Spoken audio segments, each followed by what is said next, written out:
Junior ডাক্তারদের এই কর্মবিরতি সিদ্ধান্ত এটা দুর্ভাগ্যজনক। যখন সুপ্রিম কোর্ট পর্যন্ত বলেছেন কাজে যোগ দিতে, তারপরে এই সিদ্ধান্ত ভাবা যায় না।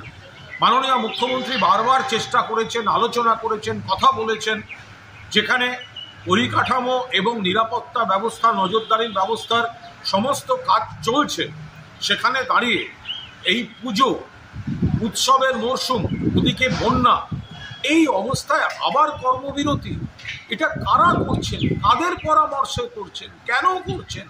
সাধারণ মানুষ, গরিব মানুষ যারা সরকারি স্ট্রাকচারে যায় চিকিৎসার জন্য, তাদেরকে আপনারা বাধ্য করছেন হয়রানি থেকে প্রাইভেট হাসপাতাল, নার্সিংহোমের দিকে যেতে বেশি খরচা হবে।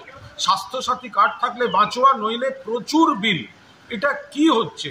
সুপ্রিম কোর্টে আপনাদের লয়ার বলছে আপনারা কাজ করছেন বা কাজ করবেন।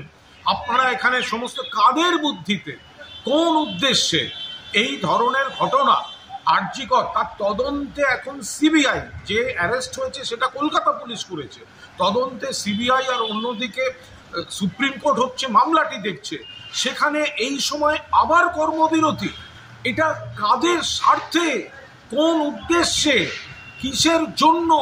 এত মানুষের এই সময়টা চিকিৎসার জরুরি পরিষেবার দরকার হতে পারে, বন্যা পরিস্থিতি রয়েছে, পুজো এবং উৎসবের মরশুম রয়েছে, এত মানুষের অর্থনীতি জড়িত, সেখানে আপনারা এক সাধারণ মানুষের কথা না ভেবে, এটা কাদের পরামর্শ, কারা চাইছে এই ধরনের পরিস্থিতি তৈরি করতে?